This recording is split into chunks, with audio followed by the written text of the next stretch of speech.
Ladies and gentlemen, thank you very much for inviting me to the Conferencia Tejiendo, puentes sobre el Río Magdalena in Honda. My talk will be about stewardship for wetlands. My name is Karl Matthias Wantzen. I'm holding a UNESCO chair, Rivers and Heritage, and a UCOR chair on water and sustainability in the Upper Rhine region between France, Germany, and Switzerland. Let me first talk about drivers of degradation of wetlands, of rivers or streams. If we look at hydrosystems from the wetlands perspective, then we see during the human development here from up to down that local impacts like individual fishing activities or damming are step by step gaining a kind of interdependence, which means that there are synergies between the different stressors and finally ending up in alteration of entire catchments or global warming.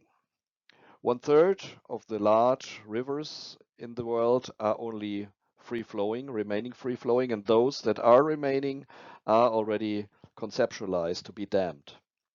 And only 1/6 of the freshwater biodiversity at the global level is still remaining compared to 1970. However, in Latin America, the situation is much worse. We have, depending on the kind of animal groups that we are looking at, losses up to 96%. The degradation for this, the reason for this degradation is actually quite banal. So we have a context between aquaculture in mangrove areas, so for shrimp consumption, and the degradation of this type of wetland, but also agriculture for meat production.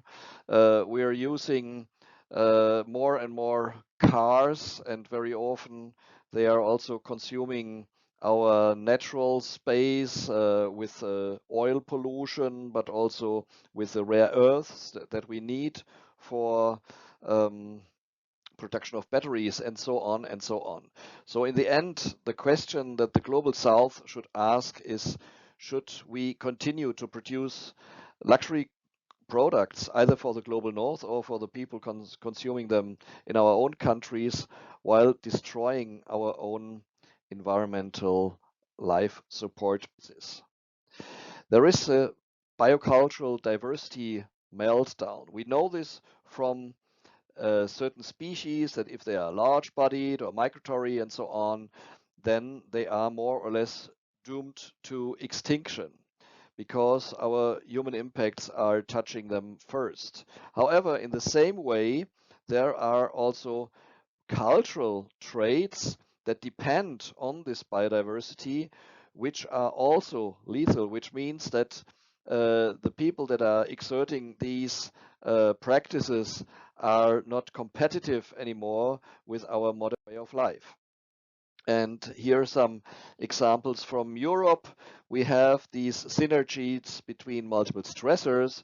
We recently published in Nature here the number of barriers that are fragmenting Europe, more than 1 million. If we look at the algal or invertebrate chronological ecotoxical risk, and this is a paper from 2014, we see that there is a permanent risk for these species. And we have what I call the Mediterraneization of Europe, which means that our climate is getting warmer and warmer. Climate change, of course, is also extremely visible in Latin America, let alone the Sertão in Brazil, which is currently transforming into a desert, or the Pantanal wetland, which is currently burning. We have a telescoping export of virtual water. Here an example from Spain, where one of the most diverse wetlands in Europe is currently reduced by the excessive water consumption for the production of legumes. And in France, we have the bassines, which means that the farmers are currently constructing large artificial ponds in the headwater areas because France is drying up.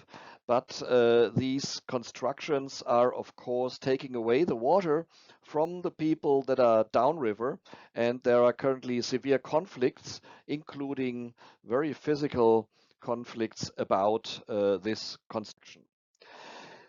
And what are the impacts of these activities on wetlands? Here we have to distinguish between the different wetland types. In the headwater areas, it's mostly deforestation, damming, and irrigation, so water withdrawal. In the middle section, add up hydropower, flood control, and navigation. In the large river floodplains of the lowland sections, we have agri and aquaculture, ranching, and of course city construction. Then in the estuaries and coastal wetlands, we have the coastal squeeze, which means due to sea level rise, the area where wetlands can occur are shrinking. The seasonal wetlands, I mentioned the Pantanal, we have extreme fires at the moment due to climate change, but also explicitly due to human activity. So most of these fires are set by human beings. And we have the permanent wetlands, which are suffering from drainage and turf extraction. So we have to look, if we want to be guardians of these wetlands, which wetland are we dealing with and what should we do? I will give some short examples mostly from my own research here from the headwater wetlands of the Brazilian Cerrado. That is a picture that I have been taken only 3 weeks ago when visiting this area again. So rather than having 50 centimeters of moist black organic soil, there was now a layer of 30 centimeters of ashes, because these areas have been drained and then they have been set on fire and are now being destroyed forever.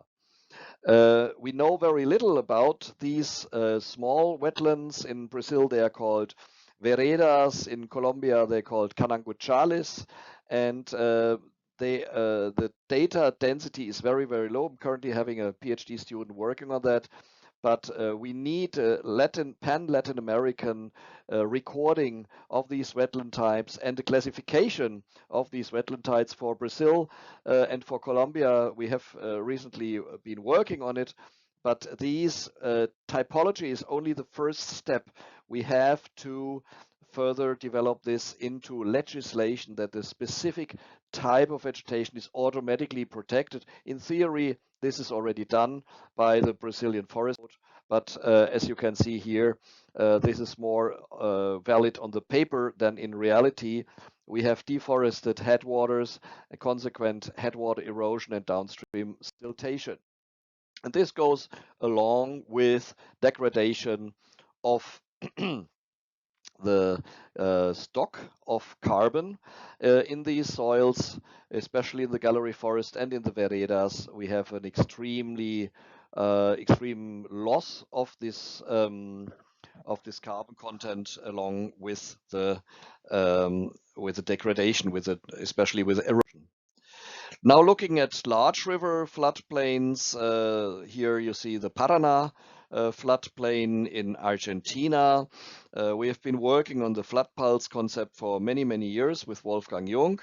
And the important thing is the connectivity between the river main stem and the different types of habitats that are along it, either directly connected via a canal or indirectly via secondary connectivity or even just groundwater connection.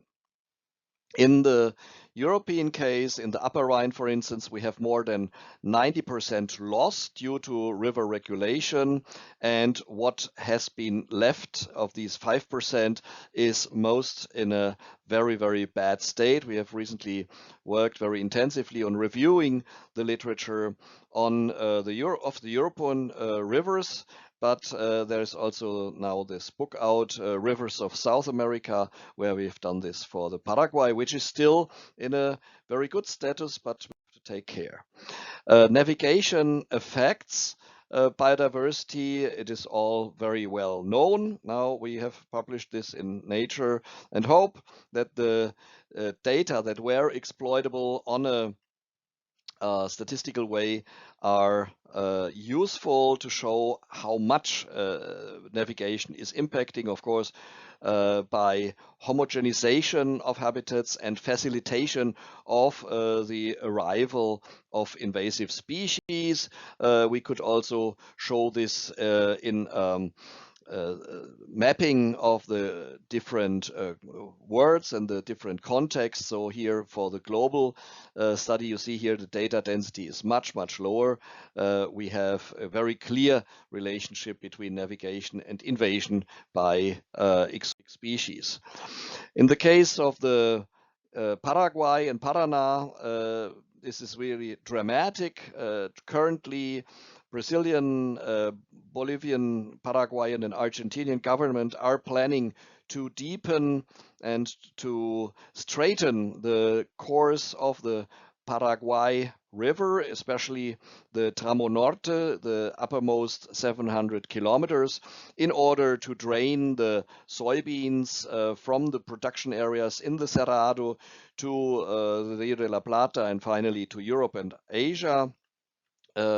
But this will have tremendous side effects because lowering the river by 1 centimeter will mean to reduce the floodplain area by 1%. And we could show in our recent Stoughton paper that actually the water level, even if the river was stretched, would be too low to carry these enormous barge trains, so these different comboios of different large ships. So this is really very, very dramatical, and I truly hope that this plan will not be realized. In the 1990s, we were successful together with World Wildlife Fund Canada to show on an economic basis, but also deliver the ecological data that this is stupid. But currently there is a narrative that this hydrovia is necessary despite that railroads are arriving. And here it's very important to see that the native and traditional people are the guardians of the cultural connectivity, but there are targeted actions to keep these people off the public opinion, for example, by interdicting the fishing activity by traditional fishermen, which will destroy their life basis, and now they cannot work anymore. Now, what are the structural problems to mitigate wetland degradation? We have actually quite good already overlapping approaches at the worldwide level between Ramsar and the World Heritage Convention and IUCN activities.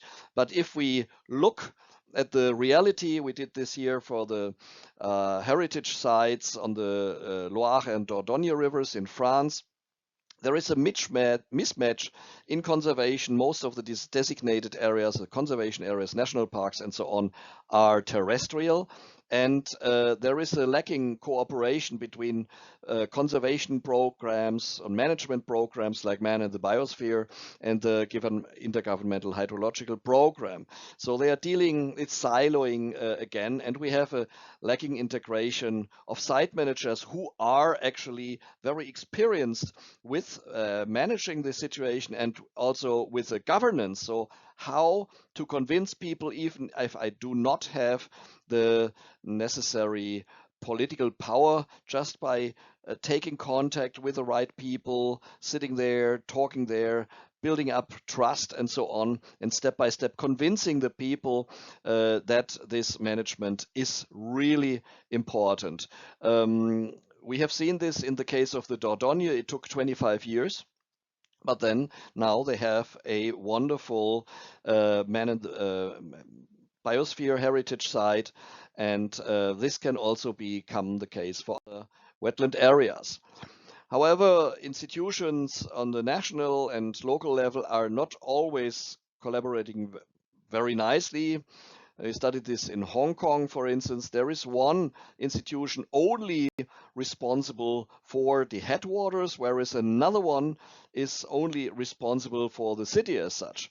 So this is a big problem. We see this also in France. We call it millefeuille, so thousand leaf.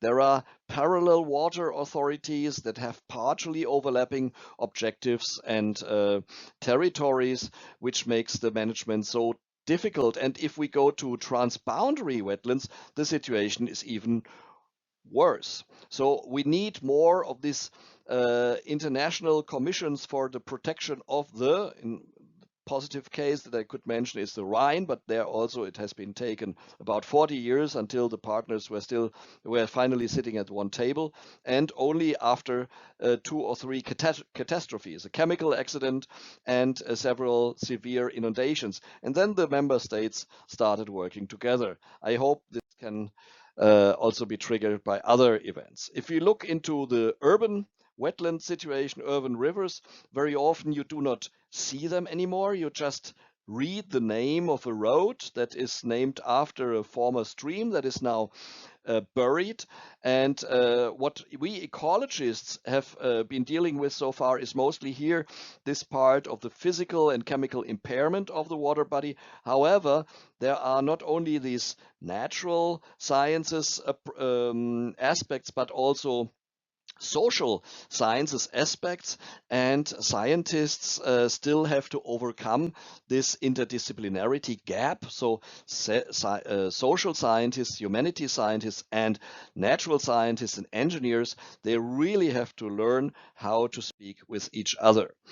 And in Latin America, we have also kind of post-colonial heritage in environmental monitoring. I blurred these tables. I just wanted to show you how many different approaches we have in Europe. And then this is translated into the partnerships with countries in Latin America.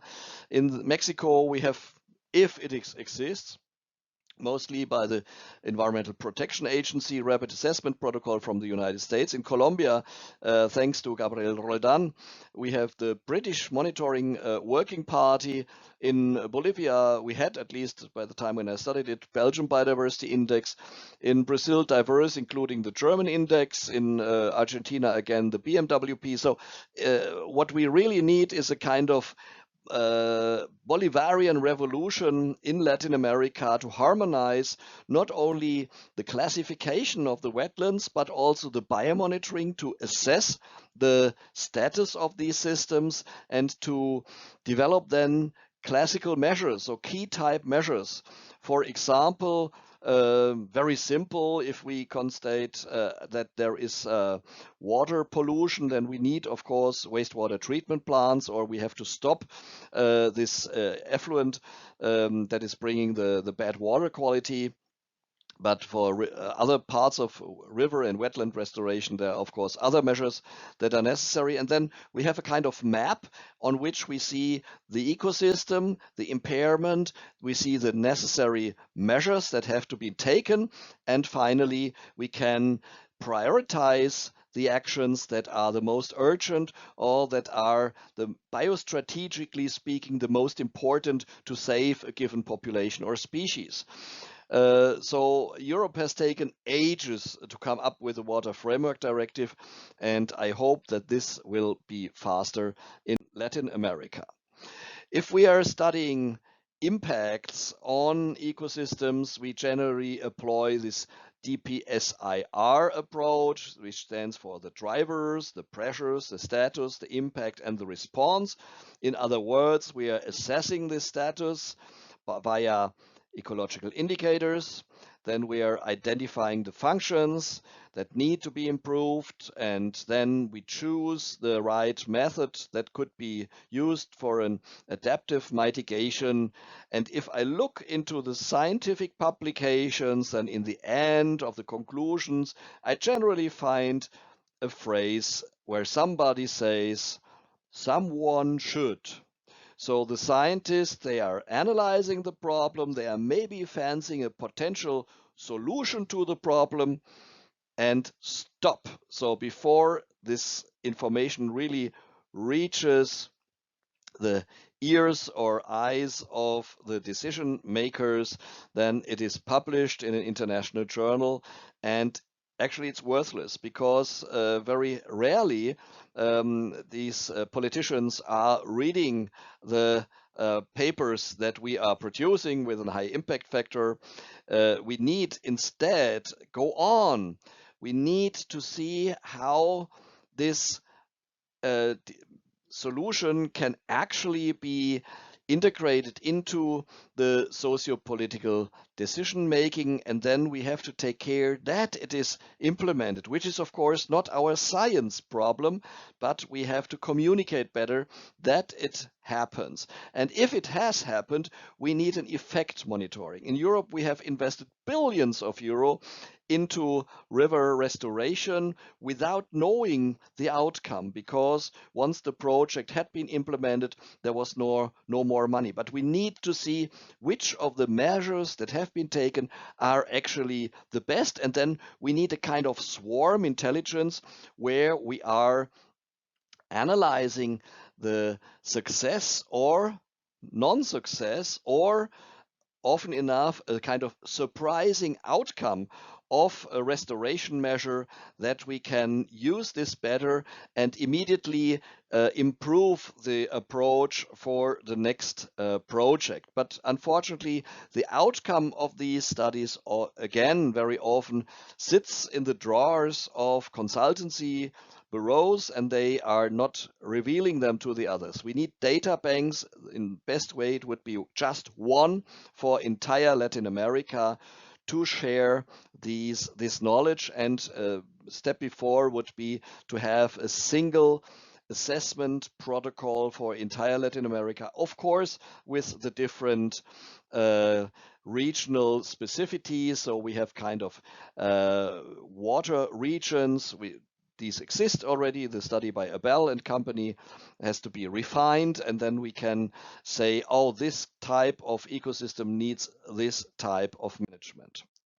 And we have to do so very fast. The marge de manœuvre, as we say in France, is shrinking, which means at one hand, the resilience of the ecosystems against our permanent impacts is shrinking. So systems are collapsing, with large fish kills or the extinction of key species and so on. And on the other hand, the costs for restoration are skyrocketing. So they are really getting higher and higher.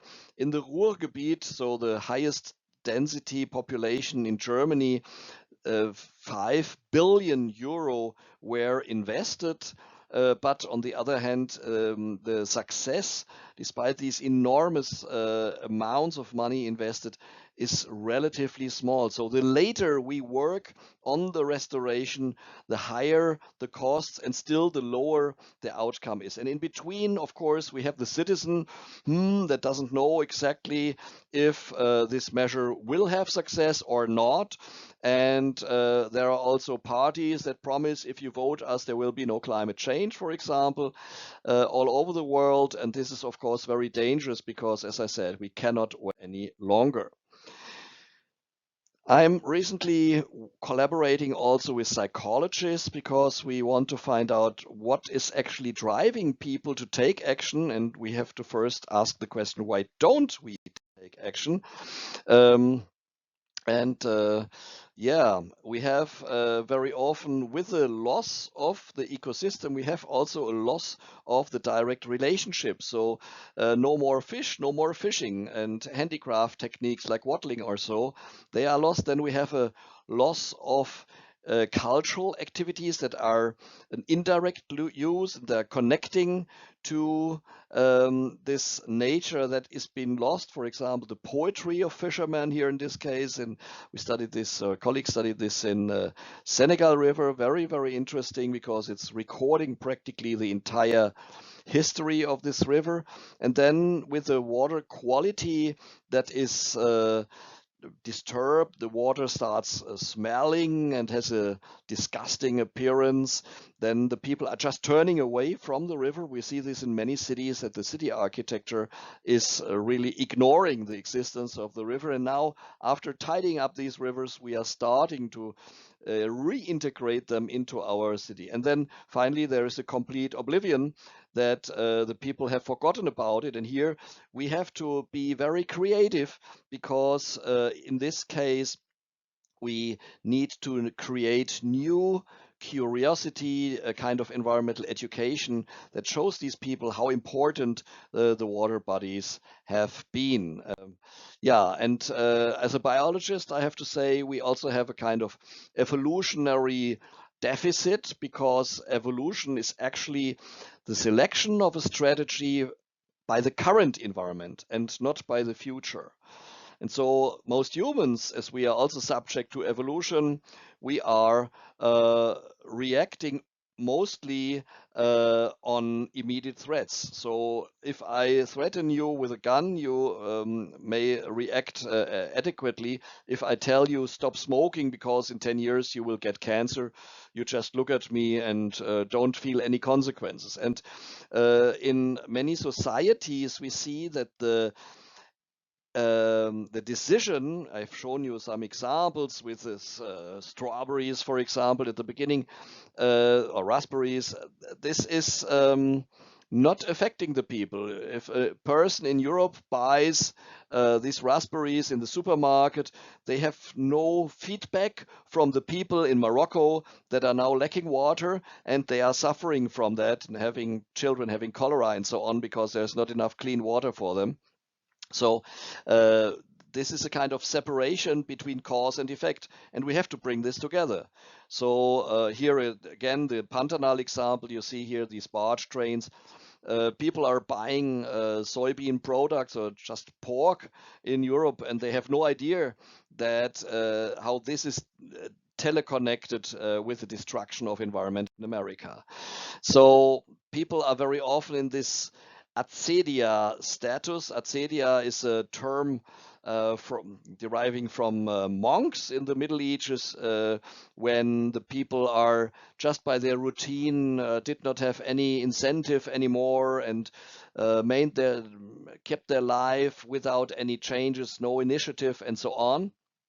And how to get the people out of this torpor.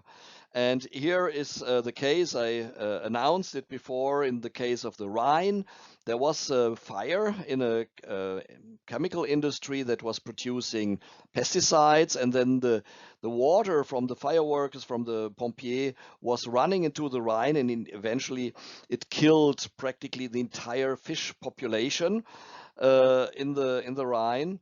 And then the people got up and said, whoa, whoa, whoa, hold on. And this was a starting point actually for serious collaboration on cleaning the Rhine. However, it may be too late in some cases if we wait to this wake-up call. There are others. And this is now the fifth part of my talk. How can we develop this stewardship for wetlands? And my personal approach to that is the river culture concept, which we developed in 2016 to reset the values in river ecosystem management. And we do not see these natural floods and droughts as a disaster, but rather as something that can be used. And here, especially at the Río Magdalena, you still know very well how to use this, because you know when the river is flooding the forest, then the fish are getting fed. We secondly have to adapt again and learn from you people here to manage our environmental quality better, to have a better life quality. We can learn from the long-term experiences as they have been fixed in traditional ecological knowledge, but in the same way we can also learn from the ecosystem as such, not only from an individual species that is then copied, like this lotus effect in the bionics. I call this ecosystem scale bionics. So look at all the different species that are adapting themselves, look how they are doing it, and then try to learn how can we translate this into our behavior. And lastly, this is the bassin de responsabilité, the basin of responsibility. This is really important, that we make the river not the border but the center of the territory, and that all the people living in one catchment are then acting together and also respecting nature, so that people that are causing an environmental impact, for example, building a headwater dam, are directly connected with the people downstream that are suffering from their consequences, and then they can discuss together how to do this better, how to compensate, or how not to build this dam. If we look at the human nature in interactions, I really just want to pick out 2 points here. The stewardship as humans as a part of nature with a responsibility to protect it, and the wardship is a little bit more directing humans to take care of the nature, and also to keep out humans that are not adapted to it. So how can we get at this? We have different phases of socio-ecological engagement, and each of them has a specific stimulus. It starts with interest, curiosity, and identification with this system. So the psychological term here is kinship. Do I consider myself as a part of this nature? And here you see some of my students in the field that learned how fascinating it is to go by kayak, and they really liked it very much. Then the second is the nudge, which is a pre-movement before a start, taking action, developing a roadmap, how to do it, and action taking, networking, solidarity with other people, efficiency control is what we are doing the right thing. Then the perseverance, which is very important, to hold on, to hang on with a work that I'm doing, to continue it. And then, especially in NGOs, we see this very often. There is a charismatic leader at the beginning, and when this person is getting at his height of the power, he does not accept any potential successor. And then, when this person is getting old, the initiative is practically lost. So we have to see how we can motivate people for this engagement. This can be childhood experience, very important, biophilia, so the love for nature, aesthetics, curiosity, science, but also relaxation, that people are just, especially in the urban context, are just feeling better there. Then spiritualism, economic reasons. In Switzerland, for example, some of the stream daylighting projects were just driven by economy, environmental justice, and rights for native and traditional people.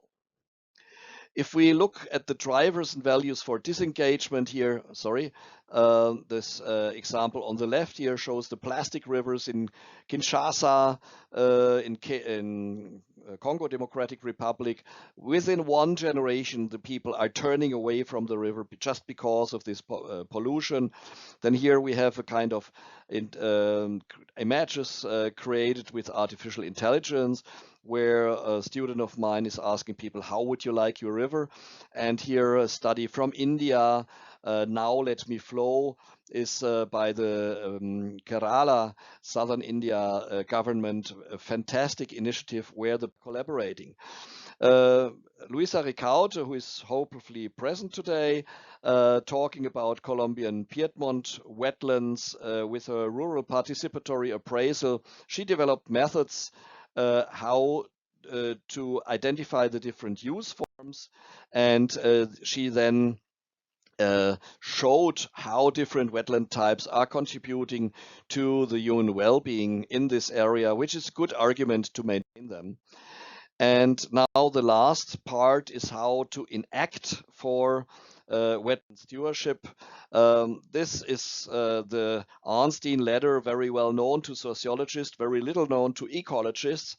So if you see here the people that are completely controlled by the state here in the lower end of the ladder, and then in the end they are climbing up, and they are very engaged and they are very active, and they do not need very much from the government, maybe some money to execute their plans. We have studied this at a worldwide level. This top-down is very common in China, quite successful actually in cities to remove dirty water. So these really malodorant waters within 5 years were history in China. This bottom-up we can see with community-based conservation initiatives in India. And we have the case where really in the middle, the society and the government are working very well together, for example, in the Manuelzão project in Brazil. I asked people all over the world, how do you live with your river? And here you see in the map the chapters of this book, by the way, a book that you can download for free. I will show you the QR code at the end.